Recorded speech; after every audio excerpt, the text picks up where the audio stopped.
നമസ്കാരം. STV ന്യൂസിലേക്ക് സ്വാഗതം. പ്രധാന വാർത്തകൾ. വന്യജീവി ആക്രമണം രൂക്ഷമായ സാഹചര്യത്തിൽ നടത്തുന്ന കാട്ടാനകളുടെ കണക്കെടുപ്പ് അവസാന ഘട്ടത്തിൽ. ദക്ഷിണേന്ത്യൻ സംസ്ഥാനങ്ങളിലെ എല്ലാ വനമേഖലകളിലും കണക്കെടുപ്പ് നടത്തുമെന്ന് പരിശീലനം ലഭിച്ച പ്രത്യേക സംഘം. അതിരപ്പിള്ളിയിൽ വീണ്ടും പുലിയെ കണ്ടത് പുളിയിലപ്പാറ ജംഗ്ഷന് സമീപം. ഷൊർണൂരിൽ MDMAയുമായി പിടിയിലായ യുവാവിന്റെ കൂട്ടാളിയും അറസ്റ്റിൽ. പോലീസിന്റെ പിടിയിലായത് ചാഴിയാട്ടിരി സ്വദേശി വിഷ്ണു. 7.18 ഗ്രാം MDMAയുമായി ഷൊർണൂരിൽ ചാഴിയാട്ടിരി സ്വദേശി അജയ് കൃഷ്ണൻ അറസ്റ്റിലായത് ഇക്കഴിഞ്ഞ തിങ്കളാഴ്ച. ദേശീയപാതയിലെ ചാലക്കുടി മുരിങ്ങൂർ ജംഗ്ഷനിൽ ഓടിക്കൊണ്ടിരുന്ന KSRTC ബസിന് തീപിടിച്ചു. സംഭവം കഴിഞ്ഞ രാത്രിയിൽ. തീപിടുത്തമുണ്ടായത് തിരുവനന്തപുരത്തേക്ക് പോവുകയായിരുന്ന ബസിന്റെ എഞ്ചിൻ ഭാഗത്ത്. വാർത്തകൾ വിശദമായി. വന്യജീവി ആക്രമണം രൂക്ഷമായ സാഹചര്യത്തിൽ നടത്തുന്ന കാട്ടാനകളുടെ കണക്കെടുപ്പ് അവസാന ഘട്ടത്തിൽ. ദക്ഷിണേന്ത്യൻ സംസ്ഥാനങ്ങളിലെ എല്ലാ വനമേഖലയിലുമായി 3 ദിവസങ്ങളായാണ് കണക്കെടുപ്പ് നടത്തുന്നത്. വന്യജീവി ആക്രമണം രൂക്ഷമായ സാഹചര്യത്തിലാണ് കാട്ടാനകളുടെ സംസ്ഥാനാന്തര കണക്കെടുപ്പ്. കേരളം, കർണാടക, ആന്ധ്രാപ്രദേശ്, തെലങ്കാന, തമിഴ്നാട് എന്നീ സംസ്ഥാനങ്ങളിലാണ് കണക്കെടുപ്പ്. വന്യജീവി പ്രശ്നം ഉൾപ്പെടെ കൈകാര്യം ചെയ്യുന്നതിന് രൂപീകരിച്ച സംസ്ഥാനാന്തര കോർഡിനേഷൻ കമ്മിറ്റിയുടെ തീരുമാനപ്രകാരമാണ് ആനകളുടെ കണക്കെടുക്കുന്നത്. ഇതിനായി ഓരോ ഡിവിഷനുകളെയും പ്രത്യേകം ബ്ലോക്കായി തിരിച്ചാണ് നടപടികൾ. ആനയുടെ ഒരു വർഷത്തെ എണ്ണം ശേഖരിക്കും. എല്ലാ ബ്ലോക്കിലും 5 ഉദ്യോഗസ്ഥരടങ്ങുന്ന സംഘത്തെയാണ് ഇതിനായി നിയോഗിച്ചിരിക്കുന്നത്. ഓരോ ബ്ലോക്കിലും സഞ്ചരിച്ച സംഘം നേരിൽ കാണുന്നവയുടെ എണ്ണം ആദ്യ ദിവസം തന്നെ എടുത്തിരുന്നു. 2ാം ദിവസം 1.5 കിലോമീറ്റർ ദൂരം നേരിട്ട് സഞ്ചരിച്ച് വഴിയിൽ കാണുന്ന പിണ്ഡം പരിശോധിച്ചു. പിണ്ഡത്തിന്റെ കാലപ്പഴക്കവും പഴയതും പുതിയതുമായ പിണ്ഡം കണ്ടെത്തുകയാണ് ഇതിലൂടെ നടത്തിയത്. ഇവയുടെ വലിപ്പം അനുസരിച്ചാകും ആനകളുടെ പ്രായനിർണയം നടത്തുക. ആനകൾ സ്ഥിരമായി തീറ്റയ്ക്കും വെള്ളം കുടിക്കുന്നതിനും എത്തുന്ന പ്രദേശങ്ങളിൽ കാത്തിരുന്ന് അവയുടെ എണ്ണം ശേഖരിക്കലാണ് അവസാന ദിവസമായ ശനിയാഴ്ച നടന്നത്. തുടർന്ന് വിശകലനവും കരട് തയ്യാറാക്കലും നടക്കും. തൊട്ടടുത്ത ദിവസങ്ങളിൽ സൂക്ഷ്മ നിരീക്ഷണത്തിലൂടെ എണ്ണം തിട്ടപ്പെടുത്തും. തൃശൂർ വാഴച്ചാൽ ഡിവിഷനെ 18 ബ്ലോക്കായി തിരിച്ചാണ് സെൻസസ് എടുത്തുവരുന്നത്. സംഘത്തിലെ അംഗങ്ങൾക്ക് ഇതിനായി പറമ്പിക്കുളത്ത് 2 ആഴ്ച പരിശീലനം സംഘടിപ്പിച്ചിരുന്നു. News bureau, Thrissur. അതിരപ്പിള്ളിയിൽ വീണ്ടും പുലി ഇറങ്ങി. പുളിയിലപ്പാറ ജംഗ്ഷന് സമീപമാണ് പുലി ഇറങ്ങിയത്. കഴിഞ്ഞ രാത്രിയാണ് സംഭവം. പുളിയിലപ്പാറ പള്ളിക്ക് സമീപം കലുങ്കിൽ പുലി ഇരിക്കുന്ന ദൃശ്യങ്ങളാണ് പുറത്തുവന്നത്. കഴിഞ്ഞ രാത്രി 8 മണിയോടെ ഇതുവഴി കാറിൽ സഞ്ചരിച്ചിരുന്നവരാണ് പുലിയെ കണ്ടത്. ഉടൻ അവർ പുലിയുടെ ദൃശ്യങ്ങൾ മൊബൈലിൽ പകർത്തുകയായിരുന്നു. 2 സെക്കൻഡ് മാത്രം ദൈർഘ്യമുള്ള ദൃശ്യങ്ങൾ പകർത്താൻ മാത്രമേ അവർക്ക് സാധിച്ചുള്ളൂ. ഇതിനിടെ ഭയന്ന് യാത്രക്കാർ വേഗത്തിൽ വാഹനം ഓടിച്ചുപോയി. പുലി ജനവാസ മേഖലയിൽ ഇറങ്ങി വ്യാപകമായി വളർത്തുമൃഗങ്ങളെ പിടികൂടുന്നതായി പരാതി ഉയർന്നിരുന്നു. നേരത്തെ പാലപ്പിള്ളി മേഖലയിലും സമാന രീതിയിലുള്ള ദൃശ്യങ്ങൾ പുറത്തുവന്നിരുന്നു. കാർ യാത്രക്കാരൻ പകർത്തിയ റോഡ് മുറിച്ചു കിടക്കുന്ന പുലിയുടെ ദൃശ്യങ്ങളാണ് അന്ന് പുറത്തുവന്നത്. News bureau, Thrissur. ഷൊർണൂരിൽ MDMAയുമായി പിടിയിലായ യുവാവിന്റെ കൂട്ടാളിയും അറസ്റ്റിൽ. പട്ടാമ്പി ചാഴിയാട്ടിരി പണ്ടാരത്തുവളപ്പിൽ 24 വയസ്സുള്ള വിഷ്ണുവാണ് പിടിയിലായത്. തിങ്കളാഴ്ച MDMAയുമായി ചാഴിയാട്ടിരി കിഴക്കേതിൽ 21 വയസ്സുള്ള അജയ് കൃഷ്ണനെ പോലീസ് പിടികൂടിയിരുന്നു. 7.18 ഗ്രാം MDMAയാണ് പിടികൂടിയത്. തുടരന്വേഷണത്തിലാണ് വിഷ്ണു പിടിയിലായത്. ഷൊർണൂർ റെയിൽവേ സ്റ്റേഷൻ പരിസരത്തു നിന്നാണ് കഴിഞ്ഞ ദിവസം അജയ് കൃഷ്ണൻ പിടിയിലായത്. ദേശീയപാതയിലെ ചാലക്കുടി മുരിങ്ങൂർ ജംഗ്ഷനിൽ ഓടിക്കൊണ്ടിരുന്ന KSRTC ബസിന് തീപിടിച്ചു. ഇന്നലെ രാത്രിയായിരുന്നു സംഭവം. തിരുവനന്തപുരത്തേക്ക് പോവുകയായിരുന്ന സഞ്ചാരി ബസിന്റെ എഞ്ചിൻ ഭാഗത്താണ് തീപിടുത്തമുണ്ടായത്. പുക ഉയർന്നത് ബൈക്ക് യാത്രികനാണ് ഡ്രൈവറെ അറിയിച്ചത്. ഉടൻ യാത്രക്കാരെ പുറത്തിറക്കിയതിനാൽ ദുരന്തം ഒഴിവായി. ചാലക്കുടി ഫയർഫോഴ്സ് എത്തി തീയണച്ചു. തീപിടുത്തത്തിന്റെ കാരണം വ്യക്തമല്ല. ദേശീയപാതയിൽ ചാലക്കുടി മുരിങ്ങൂർ ജംഗ്ഷനിലായിരുന്നു സംഭവം. News bureau, Thrissur. Chelakkara care club charitable സൊസൈറ്റിയുടെ ആഭിമുഖ്യത്തിൽ വിദ്യാർത്ഥികൾക്കുള്ള പഠനോപകരണ വിതരണവും അനുമോദന സദസ്സും സംഘടിപ്പിച്ചു. പരിപാടി Chelakkara police sub inspector CG Sabu ഉദ്ഘാടനം ചെയ്തു. അത് എല്ലാ സ്കൂളുകളിലും നമുക്ക് ലഭിക്കുന്നുണ്ട്. പക്ഷേ പഠനോപകരണങ്ങൾ വാങ്ങുന്ന കാര്യത്തിൽ പലപ്പോഴും ലഭിക്കാറില്ല. അതിനെ മുൻകൈയെടുത്ത് പ്രവർത്തിച്ച കെയർ ക്ലബ്ബ് ഭാരവാഹികളെ ഞാൻ പ്രത്യേകം അനുമോദനം അർപ്പിച്ചുകൊള്ളുന്നു. അതോടൊപ്പം ഈ പരിപാടിയിൽ ഭാഗഭാക്കായിക്കൊണ്ട് എല്ലാതര അനുമോദനങ്ങളും അർപ്പിച്ച് ഇവിടെ കൂടിയിരിക്കുന്ന എല്ലാ ജനങ്ങൾക്കും നന്ദി അർപ്പിച്ചുകൊണ്ട് നിർത്തുന്നു. നന്ദി. പരിപാടിയിൽ വെച്ച് SSLC+2 പരീക്ഷകളിൽ മികച്ച വിജയം നേടിയ വിദ്യാർത്ഥികൾക്ക് ഉപഹാരങ്ങൾ സമർപ്പിച്ചു. ചടങ്ങിൽ ട്രസ്റ്റ് ചെയർമാൻ A രതീഷ് അധ്യക്ഷനായി.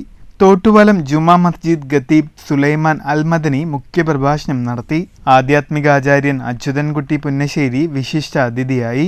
എ സൈനുദ്ദീൻ, ബിജി സുരേഷ്, റംല ചേലക്കര, KDF നേതാക്കളായ A Vasu, A Kumaran, K Radhakrishnan, A Ravi, K Janu, Geethachandran, R Sunilkumar, C Sarojini തുടങ്ങിയവർ സംസാരിച്ചു. News bureau Cheruthuruthy. മങ്കര കണ്ണമ്പരിയാരം ഞാറക്കോട് ഭഗവതി ക്ഷേത്രത്തിൽ 9ാമത് ഭാഗവത സപ്താഹ യജ്ഞത്തിന് തുടക്കമായി. ക്ഷേത്രത്തിലെ 16ാമത് പ്രതിഷ്ഠാ ദിനത്തിന്റെ ഭാഗമായാണ് ഭാഗവത സപ്താഹ യജ്ഞം സംഘടിപ്പിക്കുന്നത്. യജ്ഞാചാര്യൻ പുതിയിലം ഉണ്ണികൃഷ്ണൻ നമ്പൂതിരിയുടെ കാർമ്മികത്വത്തിൽ നടക്കുന്ന യജ്ഞത്തിൽ വിശേഷാൽ പൂജകൾ, ആചാര്യവരണം, ഭാഗവത പ്രഭാഷണം എന്നിവയും നടന്നു. മേൽശാന്തി കെ സന്തോഷ് ഭദ്രദീപം തെളിയിച്ചു. പ്രസിഡന്റ് പി രാജൻ അധ്യക്ഷനായി. Manager C K Krishnadas, K Radhakrishnan, M Chandran, K Kannamani, PN Valsakumar, V K Mukundan തുടങ്ങിയവർ സംസാരിച്ചു. യജ്ഞനാളുകളിൽ കലാപരിപാടികളായ തിരുവാതിരക്കളി, നൃത്യങ്ങൾ, വിദ്യഗോപാലർച്ചന തുടങ്ങിയവയും നടക്കും. ജൂൺ 1 പ്രതിഷ്ഠാ ദിനം. പ്രതിഷ്ഠാ ദിനത്തിന്റെ ഭാഗമായി വിശേഷാൽ പൂജകൾ, അന്നദാനം എന്നിവയും ഉണ്ടാകും. അപ്പൊ നമ്മൾ പറഞ്ഞ കാര്യങ്ങളൊക്കെ ഒരു കൊല്ലം കൊണ്ട് എല്ലാം പൂർത്തീകരിച്ചു.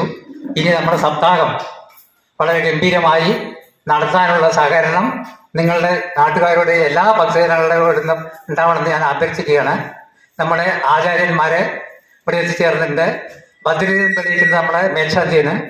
അപ്പോൾ എല്ലാവർക്കും ഞാൻ അഭിവാദ്യം അർപ്പിക്കുകയാണ്. ഈ ഭക്തജനങ്ങൾ എല്ലാവരും ഈ നമ്മുടെ എല്ലാ ദിവസവും എല്ലാത്തിനും രാവിലെയും തൊട്ട് വൈകുന്നേരം വരെ പരിപാടിയിൽ പങ്കെടുത്ത് നമ്മുടെ ഈ യജ്ഞം വളരെ ഗംഭീരമാക്കി തരാൻ എല്ലാവരെയും ഞാൻ ക്ഷണിച്ചുകൊള്ളുന്നു.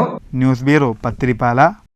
പാഞ്ഞാൾ കിള്ളിമംഗലം പളുങ്കിൽ ശിവനാരായണ ക്ഷേത്രത്തിൽ നടന്ന രുക്മിണി സ്വയംവര ചടങ്ങുകൾ ഭക്തിസാന്ദ്രമായി. ക്ഷേത്രത്തിൽ നടന്നുവരുന്ന ശ്രീമദ് ഭാഗവത സപ്താഹ യജ്ഞത്തിന്റെ 5ാം ദിനത്തിലാണ് രുക്മിണി സ്വയംവര ചടങ്ങുകൾ നടന്നത്. രാവിലെ 6 മണിക്ക് ക്ഷേത്രത്തിൽ വിശേഷാൽ പൂജകളായ ഗണപതി ഹോമം, സഹസ്രനാമ പാരായണം, കീർത്തനാലാപനം എന്നീ ചടങ്ങുകൾക്ക് ശേഷമാണ് ഭാഗവത സപ്താഹ പാരായണം ആരംഭിച്ചത്. ഭക്തിസാന്ദ്രമായ രുക്മിണി സ്വയംവര ചടങ്ങുകൾ പാരായണത്തിനായി എത്തിയ ഭക്തർക്ക് ദിവ്യാനുഭൂതിയേകി.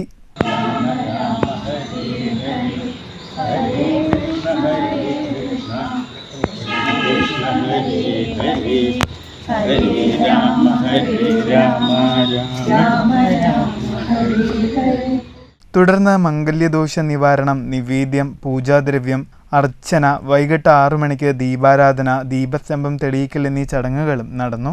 കാണുന്ന പ്രപഞ്ചത്തിന്റെ എല്ലാം ഉൽപ്പത്തി സ്ഥിതി ലയങ്ങൾ യാതൊന്നിനെ ആശ്രയിച്ചുകൊണ്ടാണോ, ആദിയിൽ യാതൊരുവനാണോ ബ്രഹ്മാവിന് വേദങ്ങളെ വിസ്തരിച്ചു കൊടുത്തത്, സർവജ്ഞനും എല്ലാറ്റിലും മായാഭേതുവായ മരീചികയെ ജലാശയമായും ജലബന്ധുവായും സൃഷ്ടിസ്ഥിതി സംഹാരത്തിലുള്ളവനും സ്വന്തം തേജസ് കൊണ്ട് മായാബന്ധനത്തിൽ നിന്നും മോചനം നൽകുന്നതുമായ ആ സത്യസ്വരൂപനെ.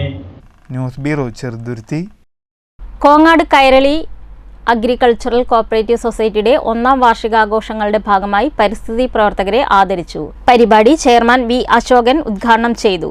അതിലെ മുഴുവൻ ഷെയർ ഹോൾഡേഴ്സിനെയും രാജ്യത്തെ ജനങ്ങളുടെ മുന്നിലേക്ക് വരും. പ്രകൃതി സംരക്ഷണത്തിലൂടെ ആരോഗ്യം സംരക്ഷിച്ച് സമ്പന്നരാകും. നമുക്ക് തീർച്ചയായും ഈ രാജ്യത്ത് ജീവിച്ചു പോകണമെന്നുണ്ടെങ്കിൽ സമ്പത്തുണ്ടാവണം, പണമുണ്ടാകണം. പണമുണ്ടായാലും ഈ രാജ്യത്ത് ജീവിച്ചു പോകണമെന്നുണ്ടെങ്കിൽ ആരോഗ്യം സംരക്ഷിക്കപ്പെടണം. പരിസ്ഥിതി പ്രവർത്തകരായ കല്ലൂർ ബാലൻ, രാജേഷ് അടയ്ക്കാപുത്തൂർ, മുൻ കൃഷി ഓഫീസർ ശുഗപുരം രാധാകൃഷ്ണൻ എന്നിവരെയാണ് ചടങ്ങിൽ ആദരിച്ചത്. തുടർന്ന് കോങ്ങാട് ബസ് സ്റ്റാൻഡിൽ വൃക്ഷത്തൈകൾ നട്ടു. മതിലകം കൂളിമൂട്ടത്ത് മീൻ പിടിക്കാൻ വെച്ച കൂട്ടിൽ മലമ്പാമ്പ് കുടുങ്ങി. മതിലകം പഞ്ചായത്ത് അംഗം VS രവീന്ദ്രന്റെ പറമ്പിൽ നിന്നാണ് 10 അടിയോളം നീളമുള്ള മലമ്പാമ്പിനെ പിടികൂടിയത്. പറമ്പിലെ തോട്ടിൽ മീൻ പിടിക്കാൻ വെച്ച വല കെട്ടിയ കൂട്ടിലാണ് പാമ്പ് കുടുങ്ങിയത്. വന്യജീവി സംരക്ഷകനായ കൂളിമൂട്ടം സ്വദേശി അൻസാരി എത്തി പാമ്പിനെ പിടികൂടി. പാമ്പിനെ പിന്നീട് ഫോറസ്റ്റ് അധികൃതർക്ക് കൈമാറി. കൊപ്പം സാമൂഹിക ആരോഗ്യ കേന്ദ്രത്തിൽ ഡിജിറ്റൽ എക്സ്റേ യൂണിറ്റിന്റെ കെട്ടിട നിർമ്മാണം അന്തിമ ഘട്ടത്തിൽ. പട്ടാമ്പി ബ്ലോക്ക് പഞ്ചായത്തിന്റെ നേതൃത്വത്തിലാണ് പ്രവൃത്തികൾ നടത്തുന്നത്. പാവപ്പെട്ട രോഗികൾക്ക് മികച്ച സേവനം നൽകുക, കുറഞ്ഞ ചിലവിൽ പരിശോധനകൾ ലഭ്യമാക്കുക എന്നിവയാണ് ലക്ഷ്യം. കെട്ടിടത്തിനും എക്സ്റേ യൂണിറ്റിനുമായി 85 ലക്ഷം രൂപയാണ് വകയിരുത്തിയിരിക്കുന്നത്. പാവപ്പെട്ട രോഗികൾക്ക് മികച്ച സേവനം നൽകുക, കുറഞ്ഞ ചിലവിൽ പരിശോധനകൾ ലഭ്യമാക്കുക എന്ന ലക്ഷ്യത്തോടെയാണ് കൊപ്പം സാമൂഹ്യാരോഗ്യ കേന്ദ്രത്തിലെ ഡിജിറ്റൽ എക്സ്റേ സംവിധാനം ആരംഭിക്കാൻ പദ്ധതി ആവിഷ്കരിച്ചത്. പട്ടാമ്പി ബ്ലോക്ക് പഞ്ചായത്തിന്റെ നേതൃത്വത്തിൽ ഇതിനുള്ള പ്രവൃത്തികൾ പുരോഗമിക്കുകയാണ്. ഡിജിറ്റൽ എക്സ്റേ യൂണിറ്റ് സ്ഥാപിക്കാനുള്ള കെട്ടിട നിർമ്മാണം അന്തിമഘട്ടത്തിലാണ്. 60 ലക്ഷം രൂപ ചെലവഴിച്ചാണ് കെട്ടിടം നിർമ്മിക്കുന്നത്. എക്സ്റേ യൂണിറ്റിന് 25 ലക്ഷവും ചേർത്ത് 85 ലക്ഷം രൂപയാണ് പദ്ധതിക്ക് വകയിരുത്തിയിരിക്കുന്നത്. കൊപ്പത്തെയും കുലുക്കലൂർ, വിളയൂർ, തിരുവേപ്പുറ പഞ്ചായത്തുകളിലെയും സമീപ ജില്ലയായ മലപ്പുറത്തെ പുലാമന്തോൾ പഞ്ചായത്തിൽ നിന്നടക്കം നിരവധി ആളുകൾ ചികിത്സയ്ക്കായി കൊപ്പം സാമൂഹ്യാരോഗ്യ കേന്ദ്രത്തിൽ എത്തുന്നുണ്ട്. എക്സ്റേ ആവശ്യമുള്ള രോഗികൾ ഭീമമായ തുക നൽകി സ്വകാര്യ ലാബുകൾ ആശ്രയിക്കേണ്ട സ്ഥിതിയാണ്. ഡിജിറ്റൽ എക്സ്റേ പ്രവർത്തനം ആരംഭിച്ചാൽ കുറഞ്ഞ ചിലവിൽ രോഗികൾക്ക് എക്സ്റേ പരിശോധന നടത്താൻ കഴിയും. സർക്കാർ ആശുപത്രികളെ ആശ്രയിക്കുന്ന പാവപ്പെട്ട രോഗികൾക്ക് ഇത് വലിയ ആശ്വാസകരമാകുമെന്നാണ് പ്രതീക്ഷ. News bureau, Pattambi. Friends of ഭാരതപ്പുഴയുടെ നേതൃത്വത്തിൽ ജലസമ്മേളനം നടത്തും. അഹല്യ ഗ്രൂപ്പിന്റെ സഹകരണത്തോടെ 26-നാണ് സമ്മേളനം. പാലക്കാട് ജില്ലയിലെ ജലസ്രോതസ്സുകൾ ഉപയോഗപ്പെടുത്തി ജില്ലയുടെ ജല ആവശ്യം നിറവേറ്റുന്ന ജലബജറ്റ് ഉണ്ടാക്കുകയാണ് സമ്മേളനത്തിന്റെ ലക്ഷ്യമെന്ന് organising committee vice chairman Mahadevan Pillai Palakkad വാർത്താ സമ്മേളനത്തിൽ അറിയിച്ചു. പാലക്കാട് ജില്ലയ്ക്കായി ജലബജറ്റ് ഉണ്ടാക്കുന്നത് വഴി ജില്ലയ്ക്ക് ആവശ്യമായ ജലത്തിൻ്റെ അളവ്, ലഭ്യമായ ജലസ്രോതസ്സുകൾ, നിലവിലെ പദ്ധതികൾ, ഗവേഷണങ്ങൾ, പഠനങ്ങൾ എന്നിവ സമഗ്രമായ വിശകലനത്തിന് വിധേയമാവും. പൊതുജന പങ്കാളിത്തത്തോടെ ചർച്ച ചെയ്യുക എന്നതാണ് സമ്മേളനത്തിൻ്റെ ലക്ഷ്യം. സമ്മേളനത്തിൻ്റെ ഭാഗമായി വെള്ളവുമായി ബന്ധപ്പെട്ട വിഷയത്തിൽ ആശയ രൂപീകരണം നടത്തും. വെള്ളത്തിൻ്റെ സാമൂഹികവും ശാസ്ത്രീയവും പാരിസ്ഥിതികവുമായ വശങ്ങൾ സമ്മേളനം ചർച്ച ചെയ്യുമെന്നും സംഘാടകർ അറിയിച്ചു. സമ്മേളനത്തിൻ്റെ ഉദ്ഘാടനം മുഖ്യമന്ത്രി പിണറായി വിജയൻ ഓൺലൈനിൽ നിർവഹിക്കും. ഡോക്ടർ ഇ ശ്രീധരൻ, വൈദ്യുതി മന്ത്രി കെ കൃഷ്ണൻകുട്ടി, ജില്ലാ പഞ്ചായത്ത് പ്രസിഡന്റ് കെ ബിനുമോൾ എന്നിവർ വിശിഷ്ടാതിഥികളായി പങ്കെടുക്കും. തദ്ദേശ സ്വയംഭരണ സ്ഥാപനങ്ങളിലെ ജനപ്രതിനിധികൾ, വിവിധ വകുപ്പ് ഉദ്യോഗസ്ഥർ എന്നിവരും ചർച്ചയിൽ പങ്കെടുക്കും. ജലസംരക്ഷണ രംഗത്തെ പ്രഗത്ഭര് അതിൽ പങ്കെടുത്ത് ചർച്ചകൾ നയിക്കും. ബഹുമാന്യനായ കേരള മുഖ്യമന്ത്രി അത് ഓൺലൈനായി ഉദ്ഘാടനം ചെയ്യും. ബഹുമാന്യനായ വൈദ്യുതി വകുപ്പ് മന്ത്രി ശ്രീ കെ കൃഷ്ണൻകുട്ടി അധ്യക്ഷത വഹിക്കും. നമുക്കൊക്കെ അറിയാവുന്ന നമ്മുടെ മെട്രോമാൻ ശ്രീ ഇ ശ്രീധരൻ അതിന്റെ സ്വാഗതം ആശംസിക്കും. അദ്ദേഹമാണ് ഭാരതപ്പുഴ, ഫ്രണ്ട്സ് ഓഫ് ഭാരതപ്പുഴ എന്ന സംഘടനയുടെ പ്രസിഡന്റ്. അതുകൂടാതെ ജില്ലാ പഞ്ചായത്ത് പ്രസിഡന്റ് ശ്രീമതി ബിനിമോൾ ഒരു മുഖ്യ പ്രഭാഷണം ഉണ്ടായിരിക്കും. അതിനുശേഷം സാങ്കേതിക സെഷനുകൾ തുടങ്ങും. Friends of Bharathapuzha Palakkad chapter coordinator V N Natarajan, Palakkad chapter executive അംഗം സജി ജോസഫ് എന്നിവരും വാർത്താ സമ്മേളനത്തിൽ പങ്കെടുത്തു. News bureau, Palakkad. ഭാരതീയ വ്യാപാരി വ്യവസായ സംഘം പാലക്കാട് ജില്ലാ സമ്മേളനം ഞായറാഴ്ച നടക്കും. റിപ്പബ്ലിക് പാർട്ടി ദേശീയ വൈസ് പ്രസിഡന്റ് നുസ്രത്ത് ജഹാൻ സമ്മേളനം ഉദ്ഘാടനം ചെയ്യുമെന്ന് ജില്ലാ പ്രസിഡന്റ് കെ വി പ്രേമചന്ദ്രൻ വാർത്താ സമ്മേളനത്തിൽ അറിയിച്ചു. ധർമാധിഷ്ഠിത വ്യാപാരം, ന്യായാധിഷ്ഠിത ലാഭം എന്ന ആശയത്തിലൂന്നി ദേശീയാടിസ്ഥാനത്തിൽ പ്രവർത്തിക്കുന്ന സംഘടനയാണ് ഭാരതീയ വ്യാപാരി വ്യവസായി സംഘം. ദേശീയ കാഴ്ചപ്പാടോടുകൂടി വ്യാപാര ലോകത്തെ സംഘടിപ്പിച്ച് ന്യായമായ ആവശ്യങ്ങൾ നേടിയെടുക്കുകയാണ് സമ്മേളനത്തിലൂടെ ലക്ഷ്യമിടുന്നത്. വ്യാപാര മേഖലയുടെ തകർച്ചയും തളർച്ചയും പരിഹരിക്കുന്നതിൽ സംസ്ഥാന സർക്കാർ പരാജയമാണെന്നും കെ വി പ്രേമചന്ദ്രൻ പറഞ്ഞു. സമ്മേളനത്തിൽ സംസ്ഥാന വൈസ് പ്രസിഡന്റ് ജി എസ് മണി, ജില്ലാ സെക്രട്ടറി എം കുമാരൻ തുടങ്ങിയവർ പങ്കെടുത്ത് സംസാരിക്കും. ന്യായാധിഷ്ഠിത വ്യാപാരം, ധർമാധിഷ്ഠിത വ്യാപാരം എന്നുള്ള തത്വ ആശയത്തിലേക്ക് അടിയുറച്ചുകൊണ്ട് ഒരു ദേശീയ കാഴ്ചപ്പാടോടുകൂടി തുടങ്ങിയുള്ള ഒരു വ്യാപാരികളുടെ സംഘടനയാണ് BVS. ചാണക്യ ദിനമാണ് നമ്മുടെ സ്ഥാപക ദിനമായിട്ട് ആചരിച്ചു വരുന്നത്. മുഴുവൻ ജില്ലകളിൽ നമ്മുടെ കമ്മിറ്റികളായി അതിൻ്റെ പ്രവർത്തനങ്ങളായിട്ട് മുന്നോട്ട് പോയിക്കൊണ്ടിരിക്കുകയാണ്. അപ്പോൾ നമുക്ക് ഒരു സഹകരണ മേഖലയിലെ ഒരു കോർപ്പറേറ്റീവ് സൊസൈറ്റി തുടങ്ങിയിട്ടുണ്ട്. കൂടാതെ കുടുംബമിത്രം എന്ന് പറയുന്ന 15 ലക്ഷം രൂപ കവറേജ് കൊടുക്കുന്നതായിട്ടുള്ള ഒരു ഇൻഷുറൻസ് പദ്ധതി നമ്മുടെ BVS കേരളം മുഴുവൻ തുടങ്ങിയിട്ടുണ്ട്. വാർത്താ സമ്മേളനത്തിൽ ജില്ലാ സെക്രട്ടറി എം കുമാരൻ, ജില്ലാ ഖജാൻജി ഗുരുവായൂരപ്പൻ എന്നിവരും പങ്കെടുത്തു. News bureau, Palakkad. പ്രധാന വാർത്തകൾ വീണ്ടും. വന്യജീവി ആക്രമണം രൂക്ഷമായ സാഹചര്യത്തിൽ നടത്തുന്ന കാട്ടാനകളുടെ കണക്കെടുപ്പ് അവസാന ഘട്ടത്തിൽ. ദക്ഷിണേന്ത്യൻ സംസ്ഥാനങ്ങളിലെ എല്ലാ വനമേഖലകളിലും കണക്കെടുപ്പ് നടത്തുമെന്ന് പരിശീലനം ലഭിച്ച പ്രത്യേക സംഘം. അതിരപ്പിള്ളിയിൽ വീണ്ടും പുലി. പുലിയെ കണ്ടത് പുളിയിലപ്പാറ ജംഗ്ഷന് സമീപം.